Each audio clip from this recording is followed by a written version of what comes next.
but I'm honestly so rusty with my Zoom. I know. Okay, not so sure. welcome. So this is Unfinished Learning with Equip. If you could have your cameras on, it's much easier to talk to faces than those black and white boxes. Please keep yourself on mute unless you're asking us a question. We do have the chat enabled, so you can ask us questions through the chat. You're here for your own learning, so be responsible for that. Take some risks and be digitally responsible. Because I put all my technology off to the side. We are going to be going through a student a case study and how we used it to support this one student's learning, and then how we continue to use it moving forward. How Equip can be part of the MTSS system, that multi-tiered student support and learning system. That's really where we're thinking about tier 1, tier 2, or tier 3 instructional supports. Some of the best practices for Eureka Equip, and then we'll give you some time to try it out on your own to dig into some of these resources, and then we'll do a debrief and evaluation. So student A was a 5th grade student who, even through the pandemic and our Zoom learning at home, she was engaged, was online, was engaged in the lessons. We didn't have concerns about her engagement, even with attending school, but she still consistently struggled to meet on grade level standards in math. She was still working on them. She had also participated in the iReady intervention as a tier 2 and then ultimately a tier 3 intervention for more than 2 years. She was meeting with the intervention teacher 4 times a week for those in-person lessons on top of the online side. And while she was making progress, it was limited and it was not transferring from what we were seeing in iReady into classroom and on those in her math, 5th grade math. So what we had been doing just wasn't working. And we then reached out to the math office for support. And we're going to kind of walk through how we now have moved forward using this tool as a support for our students here. So student A's 5th grade class was preparing to begin module 5, topic D. And we could have given A the pre-module diagnostic for grade 5, module 5, but we already knew from classroom and district data that A did not have the skills needed for success with this grade level module. She was performing about 2 years below grade level at this time. And our concern was that the grade level diagnostic would not reveal the full depth of A's unfinished learning, and the supporting content generated would not be sufficient to bridge this gap. So we were looking for a diagnostic tool to reveal unfinished learning in prerequisite standards reaching back to 2nd grade, but we weren't quite sure where to look or how to find such a tool. So we went to the Eureka Navigator, and we hoped that the Navigator would have some answers to our questions. So from within the Eureka Navigator, we navigated to grade 5, module 5, topic D, which was the topic that A's 5th grade class was scheduled to begin instruction in, and I think they were like maybe a week or 2 weeks out. And then we clicked on the blue hyperlink at the top to open up the topic overview and take a closer look at topic D. So within this overview for topic D, we saw that the focus standards for the grade level were 5 GB3 and 5 GB4. So there you can see a screenshot on the slide, and at the top you see the standards instructed in this topic. But scrolling down to the module coherence, we saw that the prerequisite standards necessary for success in this grade level topic were last taught in grade 4, module 4. So that got us thinking, oh, what if we gave the pre-assessment for grade 4, module 4? Would the supporting content generated by that pre-assessment better meet A's needs and help bridge those gaps? But we wanted to be absolutely sure. So we went to the coherence map at achievethecore.org. And we used the coherence map to backtrack that first 5th grade level standard listed within topic D, which was 5 GB3, to the supporting standards in the previous grade levels. So that top screenshot on the slide you can see is from the coherence map.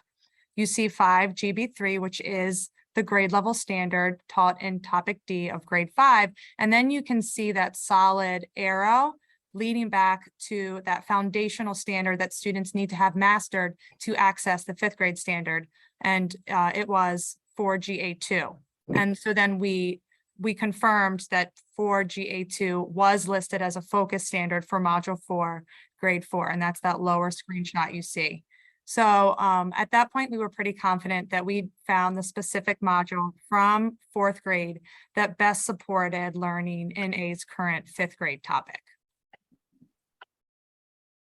So we assigned the Equip pre-assessment for grade 4, module 4, and we hope that this would reveal the full depth of A's unfinished learning, tracking back to the early elementary years, and provide us with supporting content that would bridge the gaps in her knowledge and help her access instruction in her grade level class.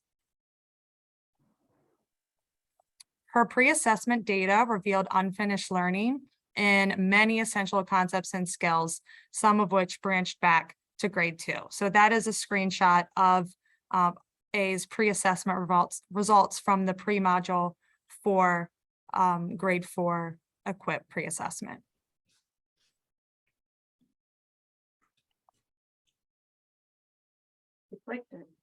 There we go. So with that, it was time to get started. We'd identified the gaps in A's learning that needed to be bridged to help her access instruction in her grade level class, and that the pre-assessment and the supporting content contain specific lessons and fluency exercises that would help us do just that. So I met with A 4 times a week for 30 minutes per session over an 8-week span. And I'll point out that this was as a tier 2 intervention. Because I'm a math focused teacher, I was able to use a block of time in the 5th grade schedule that had been set aside for student intervention times. With the math team's help, it was decided that I would facilitate lessons for all the essential foundational knowledge, for which A scored less than 100% based on that pre-assessment data from the previous slide. So I guided A through fluency exercises and lessons from the Equip supporting content, beginning with the branched items, and repeated fluency exercises as needed over multiple days to help her gain mastery. Most lessons included in the supporting content also contain exit tickets. So these exit tickets were given to A to help track her growth and assess proficiency with that prerequisite standard. A had been in interventions for years with limited success, so her family was very keen to hear about her progress, and parental involvement is a key component of a multi-tiered system of support. So I kept her family in the loop by reaching out before the intervention began to introduce myself and tell them a little bit more about the intervention and answer any questions they had. I also sent A's work home regularly, and I sent detailed email updates to her family describing the target standard and skills that we were working on and her scores on the pre-assessment as compared to her scores on the post-assessment exit tickets, so they could really see her growth and improvement. Once we had worked through all the supporting content to address unfinished learning in the essential foundational knowledge and skills for grade 4, we then administered the pre-assessment for grade 5, module 5, which was the module of instruction in her 5th grade math class. Just to tack on that, you also were sharing all those updates with her classroom teacher as well. It wasn't just outside of the classroom. Yes. Over the 8-week intervention period, A grew in her ability to access the content in her grade level math class. She was able to show mastery of the concepts essential for the prerequisite standard in grade 4, which then allowed her to engage with the grade 5 standard in grade 5, module 5. Her classroom teacher reported increased confidence, engagement, and autonomy in the classroom, and her parents shared that her attitude toward math had improved, and she was excited and motivated by seeing her own growth. Keeping in mind that Equip itself is not a targeted intervention system, it's what we're using as an intervention with other data points. We can use it as a tier 2 level of support for the students who are not yet being met by the core instruction alone. This tier is fluid and flexible based on what the student needs at that time in the curriculum, as evidenced by data. It can occur within the math block or outside. We use Equip also as part of our core 1 instruction when we think about ways to find some of the fluency activities that are going to best meet the needs of the students at that time, to help them get their brains ready for content that is coming in that lesson that day, to help prime them and get them ready for that as well. We can think about ways that we want to use the problem set as a problem 0 as well. And even still, our classroom teachers, when they give the Equip pre-assessment, if a supporting content shows 60% of the students in their class need that supporting content, we use that as a foundational day preceding the instruction of that content, which is how we use it as a tier 1 level of instruction as well. When we think about using it as more of a tier 2 support, we want to think about students who are unable to access the grade level content and are estimated to be more than 2 years behind. We want to examine multiple data points to confirm this, such as performance in daily lessons, data generated by their exit tickets, their end of module assessments, their mid-module assessments, MAP scores, including the different substandards and the domains, their MCAP scores, once we get them, and the efficacy of their past support system. We want to be looking at trends over time to support these students and look at what they're currently doing to help them access on grade level curriculum. When we think about our best practices for Equip, the pre-module assessments do not gauge the student's proficiency of grade level content. Instead, they measure a student's readiness to engage with the grade level content, that they have mastered the prerequisite skills and content and the foundational knowledge essential for that module. It's best to assign the pre-assessment at least a week before beginning the module. This gives you and your grade level team time to analyze that data and to find ways to implement it to meet into your current schedule. Depending on the student's readiness, the test may take between 15 and 45 minutes, and the assessment may be given online or as a paper pencil test. That word combo always gets me.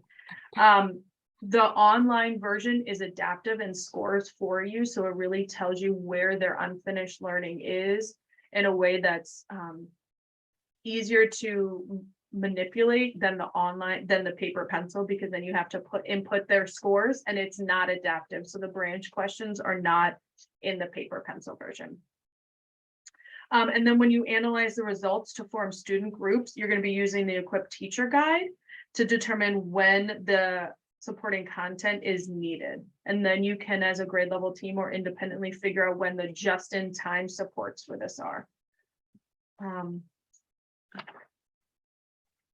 So we are going to give you some time now to try it out. If you feel comfortable and ready to dig into your current module of instruction, or one that's coming up, because I know some grades are getting ready to shift in modules of instruction, time to dig into what a student might need if they are more than 2 years behind. You have 2 options. One is to go into a breakout room now with other grade level teachers and kind of do that work with thought partners. Or if you would like a quick reminder on how to use Achieve the Core and find these different pre-assessment and resources, you can stay here with us and then break out. So we're giving you a little bit of a little choice here to best meet your needs. I am going to open the breakout rooms so that those of you that are ready to head to a breakout room can. And if you would like to stay here with us to do a brief reminder on Achieve the Core and Equip, you're welcome to stay here with us and then head to a breakout room. So I'm going to start first with achievethecore.org, and this is the website you come to first. In the classroom resources, in the middle in mathematics, all the way at the bottom is the coherence map. When I click on the coherence map, I get out of that. I'm going to go to Get Started, and this is where it's going to pull up all of the different grade levels, and I pick the one that I'm currently instructing. So let's say I'm a 4th grade teacher and I'm currently teaching number base 10. And this is the major cluster of the instruction that's happening. I click map the standard, and the preceding one that they need before that would be NBTA1. So I could use it as a support to make sure I'm selecting the just right standard to support the instruction of that standard in my module. Kristen, I'm going to stop sharing so you can show how to get into the Equip. Okay, so I'm going to share my screen, and you access Equip through Clever. So is that working, Ann? Yep, you're up. Okay. So you go from the Clever site. I've marked it as a favorite, but I believe it's in the district page tab. Right here, this little box, Great Minds. And it has opened up to this resources page. And I did have a question in the chat about how to assign the pre-assessments. So I'll go to grade 1 because it came from grade 1. And you can see all the modules here for grade 1. I'm just going to go to module 1, sums and differences to 10. Here you have a link to the navigator, but if you would like to assign one of the pre-module assessments, you would go down here to equip module 1.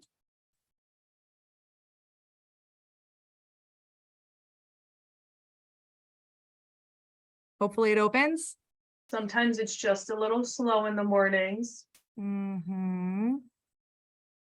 It probably needs its second cup of coffee, just like me. Yes. So once this opens, you'll be able to see a lot of resources, all the supporting content for this module. There it is. Well, I said all the supporting content, but it's just 2.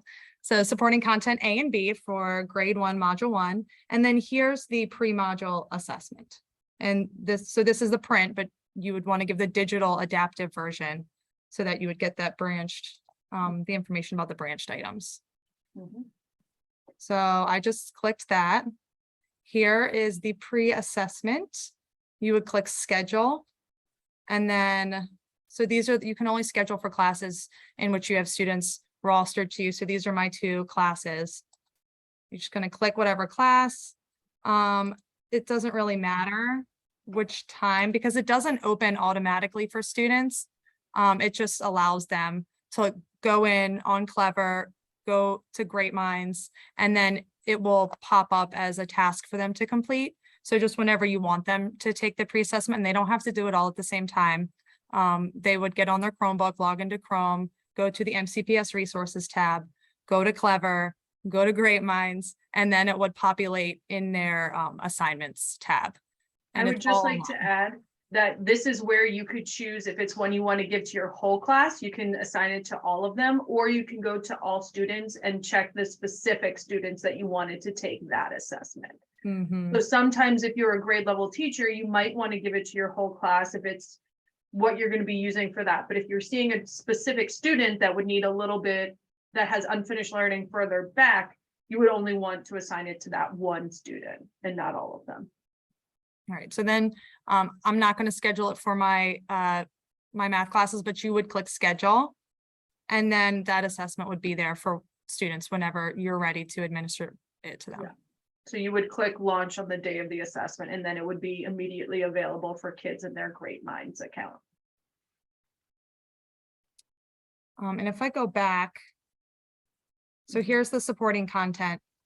Once your students have taken the pre-module, you'll get a graph or a chart with the percentage of tasks or percentage of items they answered correctly aligned to each of these supporting content and essential foundational skills.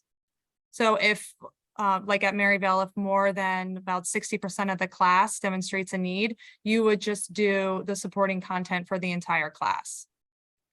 And to be clear, that was an ILT decision that we picked 60 to mirror what's happening on the reading side, that there was a 60% needed something that you gave that as whole group. So we just mirrored that in math for consistency as an ILT.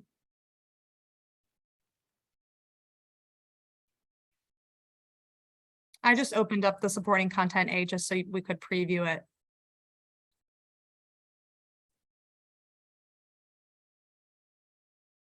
We need some like Jeopardy music here or something. So at this time, as this continues to pull up, you are welcome to start moving into your breakout rooms. The breakout rooms are labeled by grade level. I made 2 for each. Our morning session had more people and needed more than 1 room for those. So you are welcome to head out into a breakout room to work with some of your grade level alike peers to talk through how you can implement this, or talk through options for which pre-assessment you might want to give for a student who has unfinished learning that's further back. So yeah, go ahead, or we'll be here if you have questions and you would like to use that time to answer some of those questions instead.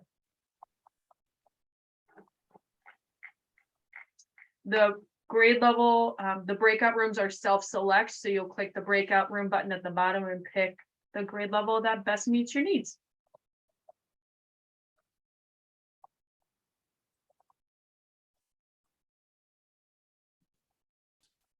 Can I ask a question, please? Sure. So I'm not a classroom-based teacher, I'm a special education teacher, and I don't have students assigned to me.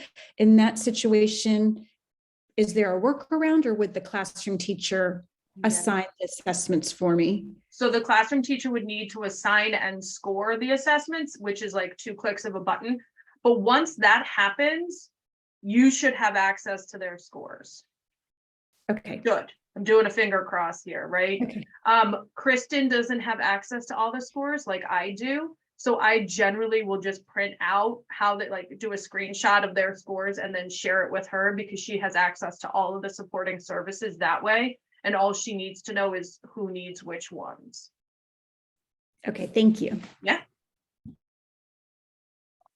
I have a clarification question. So if students are around 1 year below, not quite 2, you would administer the Equip pre-assessment as dictated by that module, but you were going to the coherence map because she was 2 years behind and you felt that that would give you more information on 4th, 3rd, 2nd, all the way down. Is that correct? Yep. Okay. Okay. Yep. I would always err to the side of giving the on grade level one, but if you're not getting enough data to really find in where the specific gaps are, that's when I would go back even farther. And when you compared the 2, did you see quite a difference in the teacher guide supporting lessons? So the supporting lessons come directly from previous grade levels. So when you look at it, it'll tell you where it comes from. So sometimes it's a grade 4 lesson, sometimes it's a grade 3 lesson, and it'll tell you the modules it comes from as well. Okay, thank you so much. Yeah.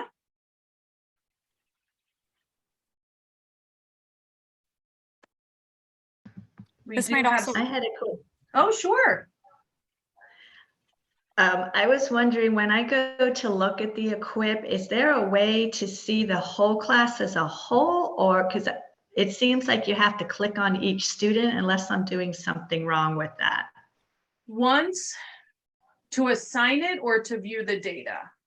To view the data. So we gave one, and then I couldn't figure out how to see everything at once. So I clicked on every single student one by one, but it was really tedious. I feel like I'm missing something.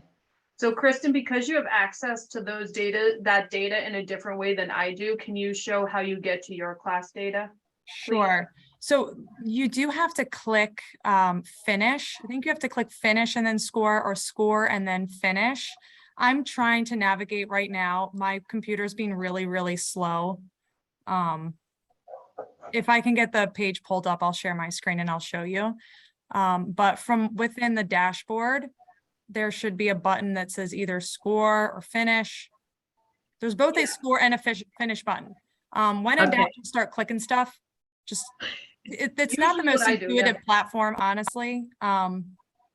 Sometimes you just got to click a bunch of things, and then eventually you will have clicked in the right order at the right time.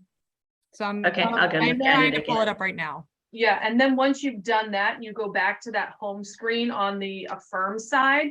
they will, once you finish scoring and everything, you'll be able to click a button it's black with white words that says, I think, revisit or review, one of those two words. And you click that and it will pull up your whole school, your class's performance on that assessment. Catherine, you had a question too? Or was that it? I was just wondering, can you show how you got to the coherence map again? Oh yeah, I'll drop that link in the chat. Yeah. Okay, achieve the core.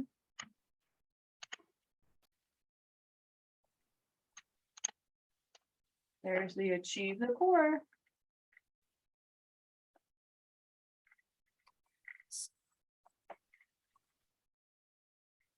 So I can go ahead and share my screen, and I can show you from the assessment and practices page where you would see the revisit button after you've scored. I don't want to share student data, so I'm not going to click revisit, but here is where once you have finished, you have to like finish the assessment and to close it out and then score it. It doesn't want, I think the program doesn't want to close it if not all students have finished it. So you have to click finish and then score. And then once you do that, you will see this revisit button, and that'll open up a whole page with all of your students' data. It's all there. You don't have to click and go student by student. Okay, thanks. I'll go give it a try. Just keep clicking. So Amanda, we're with you that there is a lot of great data in these pre-assessments, and that sometimes it's hard to figure out who can help give those. We're lucky that we have Kristen, who is an academic intervention person, but we don't have a math content coach either. So some things that we're looking at for some of our other grade levels is how we can use our ESOL teachers and our special education teachers to help in some of these areas, or even paraeducators. Like if it's a fluency activity, a paraeducator could pull a small group of students and do a quick fluency activity with kids. Or there's a co-teaching model that could also work as well to help give some of these assessment supports. And even if you're just using the fluencies within the supporting contents to hone the lesson, like that as part of core instruction, that's still going to be valuable for all of your students, even if you're just swapping out one of the fluencies or, you know, tweaking an application problem or using an application problem from the supporting content in place of the application problem from the day's lesson. We think about two ways that we can use some of the problems in the problem set to help differentiate problem sets for kids, to provide them with a problem 0 to help access that on grade level content. So it's not completely different, but there's like a problem beforehand to help prime them for the rest of the problem set.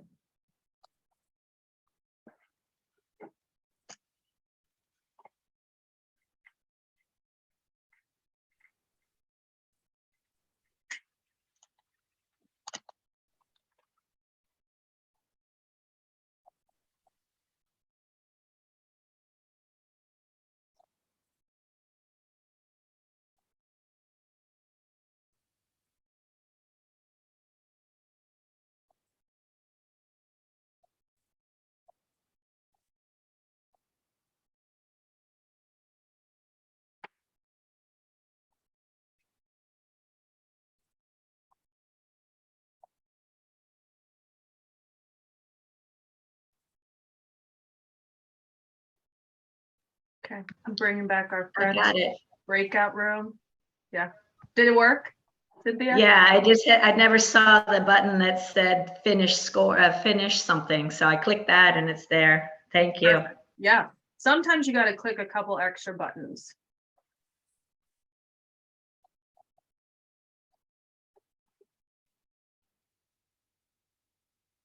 Zoom is making. Welcome back, welcome back. Gonna give the next 30 seconds for our rooms to finish closing.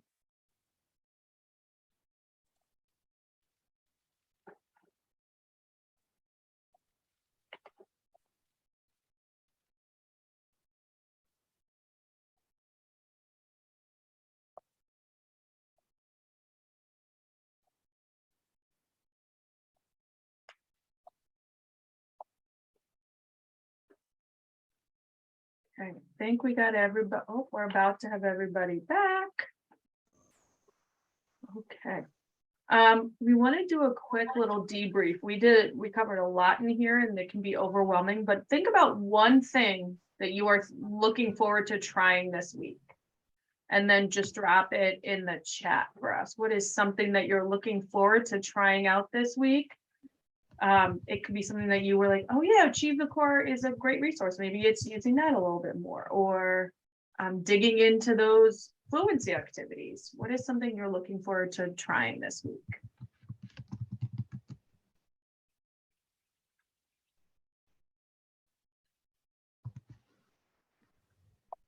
Yeah, Achieve the Core is a great resource. Absolutely. Yeah, some of these pre-assessments from another grade level give us a little more insight into what unfinished learning some of our students have in a way that's then targeted. Yeah, and then collaborating with your colleagues that are either your special education teachers or your ESOL teachers on how to get that support.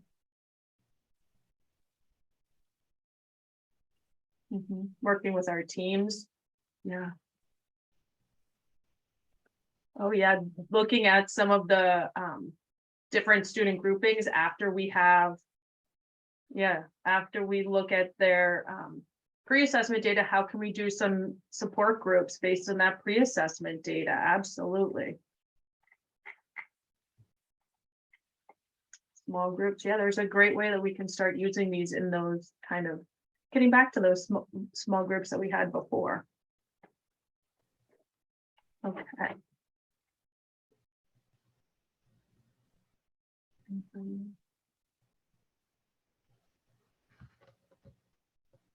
Okay, we are a few minutes ahead of schedule, but that's because we're going to quickly ask you to fill out this evaluation twice.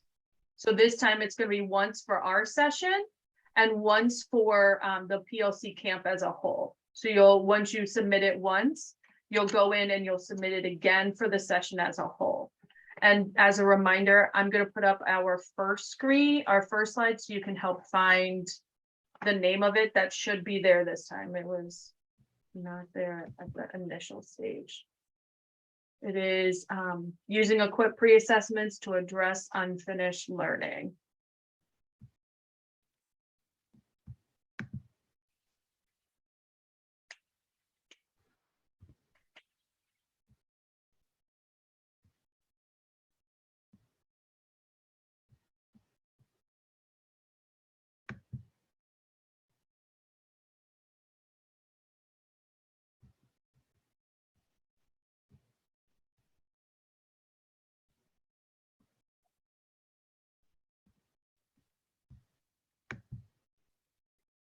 I just want to make sure first we're doing session feedback and then we're doing it again as post-event.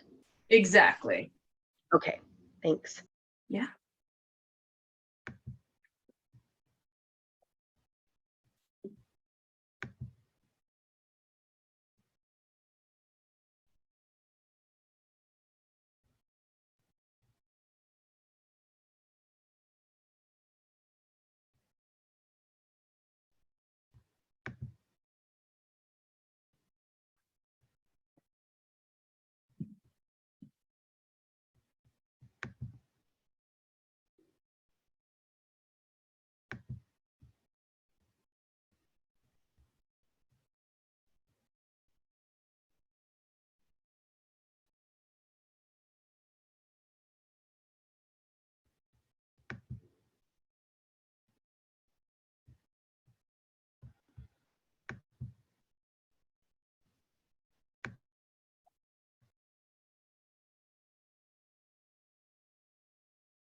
Yeah, thank you. Enjoy the rest of your day as you guys finish up the evaluations. Thank you so much.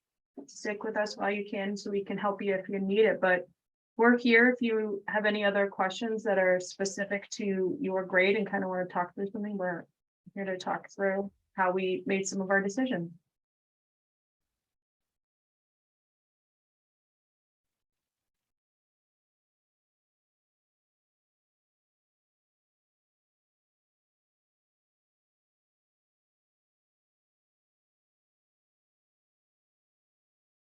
Thank you for coming. I'm gonna stop our recording.